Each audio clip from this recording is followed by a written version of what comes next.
Hi everyone, this is Emma from Borrow-A-Thon. Once again, I have my assistant with me.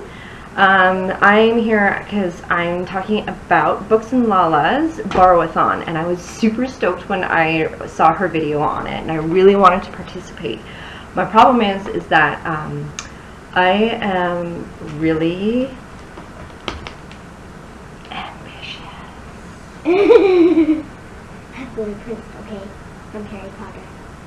And I not only got all of these, I also got audiobooks to listen to. So I'm really new into the audiobook thing, and I read while I work. Those are books that you listen to. Yeah. So, first book, and I've already started reading some of these, so I've somewhat cheated a bit, but I figured with all of the books I got, I think I just needed to get a head start. So, this first one is Alice by Christina Henry, and I noticed that a few other booktubers had this one that they've read, so I was really curious about it. I'm 106 pages in so far, and it's quite dark, and it's an alternative tale to the Alice in Wonderland series, so I'm really curious to see how this is going to go. And I apologize right now for not recalling exactly who it was. I should have done my research before coming onto this one. The next one is a Pyongyang. I don't know if I'm saying that right. A Journey in North Korea by Guy Delisle. It's a graphic novel, which was one of the things that's one of the requirements. And it's also green on the cover, which is one of the rules for participating. So I was really, when I picked it up, I was actually concerned it was all in black and white, and I thought maybe this isn't going to hold my attention. On top of which, this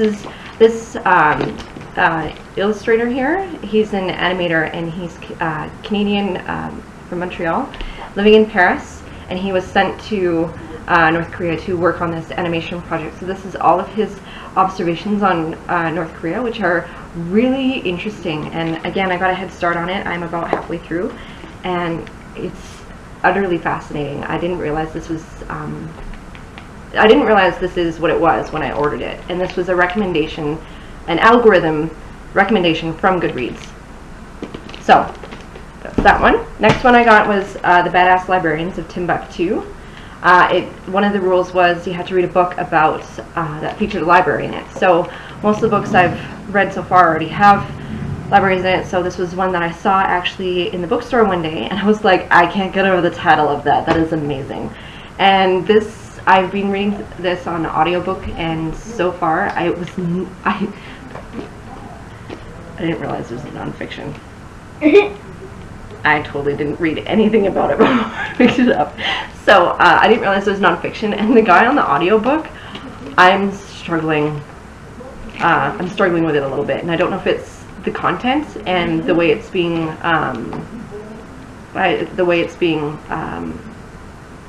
coming across. Anyways, Badass Librarians of Timbuktu. So far this is somewhat fascinating because it's about the lengths that someone has gone to get these manuscripts in a part of the world where, according to like historic white guys, there was no culture, there was no science, there was no anything. There were just these, there was nothing there in like Africa and in all these other places. And you can't see the map in there. So pardon my ignorance, and pardon it travels all over the Niagara River. Anyways, so far interesting. But again, if you're not into reading nonfiction, don't pick this up. So that's that one. Next one I picked up was another graphic novel, Persepolis. And this was one that I've been wanting to read for a very long time, and I actually wanted to purchase before I read, but that didn't happen yet. So, and that was another one of the rules. Read a book that you want to purchase. So that's this one. And I'm really excited to be reading another graphic novel, and look, it's all in black and white. So. Next one is The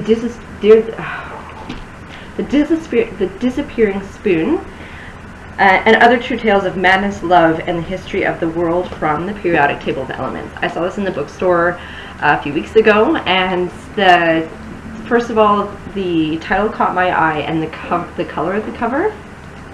So again, green, one of my favorite colors, and this is again nonfiction, and I'm very interested in reading this one because it's exactly the little blurb on the back. I'm not going to get into it because I don't want this thing to go on forever. Oh, this one. This one I actually didn't plan on picking up. I picked it up on a whim yesterday when I went to pick up the other half of my books. This is Dark Matter by Blake Crouch. This is one that I have been fondling in the bookstore for since it came out, since it was released. And I even read the first couple paragraphs when I was in the bookstore, and I've been thinking about this, and it's been on so many people's bookshelves. And one of the guys, one of the Calgarians that I follow on Instagram, Books and Beers, he was reading this one and he recommended it to me. So again, there's another recommendation, and it's not from an algorithm, so it's from a human being. Yay, humans! So I'm really stoked to read that one. It's also a science fiction, and I am a science fiction fan. Next one is, now I don't know if I'm going to get to this one because it actually looks very daunting to me, and it might be one that it might be a DNR for a while yet. I'm guessing it's going to be a DNR just because of the undertaking of the writing and the size of it. And again, it's nonfiction. And the book I'm talking about is The Lost City. Oh, so sorry. I am not intending to blind you with all these videos. The Lost City of Zed by David Graham. Graham? Of course, all the stickies are on top of the thing.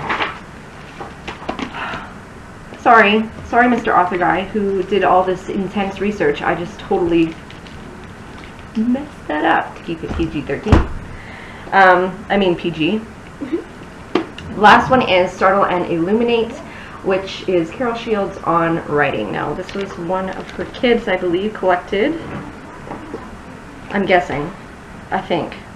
This has been highly recommended to me by my friend Sam, and she went on about this book for quite some time, and I became enamored and infinitely curious about this book, and it's all on writing. And of course, being that that's the path that I want to take,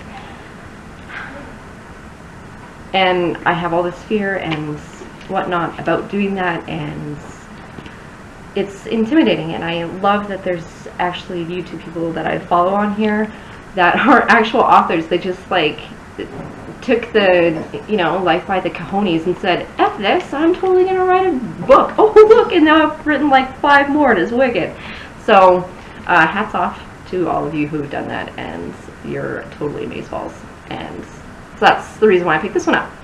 I think I covered everything in the rules. So I borrowed all the books. I got the green cover. I got one that's been recommended to me, one that featured a library, a graphic novel, and holy balls, I cannot remember the rest of the rules, but I know I got them all in here. A book I want to purchase, there's number 5, and forgive me, Books and Lala, for forgetting all of the rules, and I even had them written down.